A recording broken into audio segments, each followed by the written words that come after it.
दोस्तों, हिंदू धर्म शास्त्रों के अनुसार कलयुग वह युग होगा जिसमें पाप अपने चरम सीमा पर होगा और मनुष्य की आयु इसमें सबसे कम होगी। इस युग में शायद ही ऐसा कोई होगा जो भगवान का नाम लेगा। लेकिन अगर विष्णु पुराण की बात करें तो इस पुराण में कलयुग को सबसे अच्छा युग बताया गया है। आखिर पापियों से भरे इस युग को विष्णु पुराण में सबसे अच्छा युग क्यों कहा गया है? तो चलिए आज के अपने इस वीडियो में हम आपको इसी के बारे में जानकारी देते हैं। फ्रेंड्स, हिंदू धर्म शास्त्रों में 4 युगों का वर्णन मिलता है, जो हैं सतयुग, त्रेता युग, द्वापर युग और कलयुग। अभी कलयुग चल रहा है और कलयुग को पापों का युग माना जाता है। इस युग में मानवता के आधारभूत मूल्यों का ह्रास होता जा रहा है और अधर्म, अन्याय, असत्य, लोभ, क्रोध, अहंकार, मोह इत्यादि बढ़ते जा रहे हैं। मान्यता है कि कलयुग में धर्म का केवल चौथाई हिस्सा ही बचेगा। हर युग में जब जब अधर्म अपने चरम पर पहुंचा है तो भगवान श्री विष्णु ने इस धरती पर अवतार लेकर पाप और अधर्म का नाश किया है और एक नए युग के साथ धर्म की स्थापना की है। शास्त्रों के अनुसार कलयुग में भी जब धरती पर पाप की सीमा बढ़ जाएगी तो भगवान श्री विष्णु कल की अवतार लेंगे और दुष्टों का नाश करेंगे। इसके बाद एक बार फिर से सतयुग का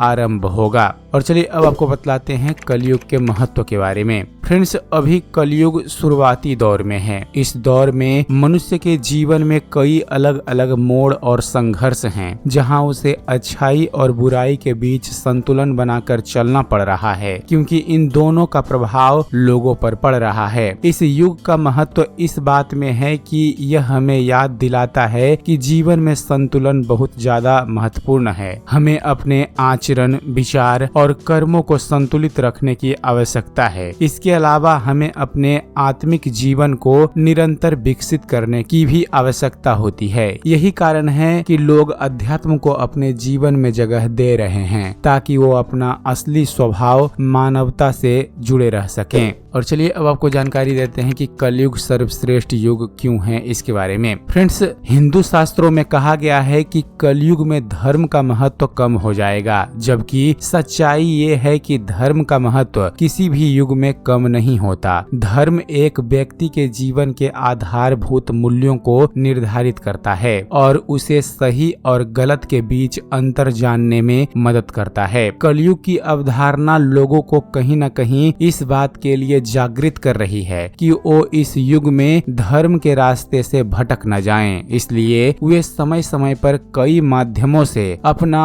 आत्म विश्लेषण करते रहते हैं। हालांकि कलयुग में धार्मिक मूल्यों और आदर्शों की अवहेलना हो सकती है, लेकिन यह धर्म के महत्व को कम नहीं करती, बल्कि यह हमें याद दिलाता है कि हमें अपने धार्मिक मूल्यों और आदर्शों को और अधिक दृढ़ता से अपनाने की आवश्यकता है। एक तरह से देखें तो कलयुग में धर्म का महत्व बढ़ गया है, क्योंकि यह हमें अपने आचरण, विचार और कर्मों को संतुलित रखने में मदद करता है। विष्णु पुराण में कलयुग को सर्वश्रेष्ठ युग कहा गया है, क्योंकि माना गया है कि इस युग में पाप इस कदर अपना प्रभाव बढ़ा लेगा कि इस युग में केवल भगवान की भक्ति और उनके नाम श्रवण से ही मनुष्य को मोक्ष प्राप्त करने का अवसर मिल जाता है। विष्णु पुराण के अनुसार कलयुग में जो व्यक्ति भगवान श्री विष्णु के चरणों में मन लगाकर विष्णु पुराण की कथा को सुनता है तो उसके समस्त पाप नष्ट हो जाते हैं और उसे मोक्ष की प्राप्ति होती है। विष्णु पुराण में वर्णित एक घटना के अनुसार वेद व्यास ने एक चर्चा के दौरान बताया कि कलयुग काल सबसे श्रेष्ठ है, क्योंकि निस्वार्थ भाव से जप, तप,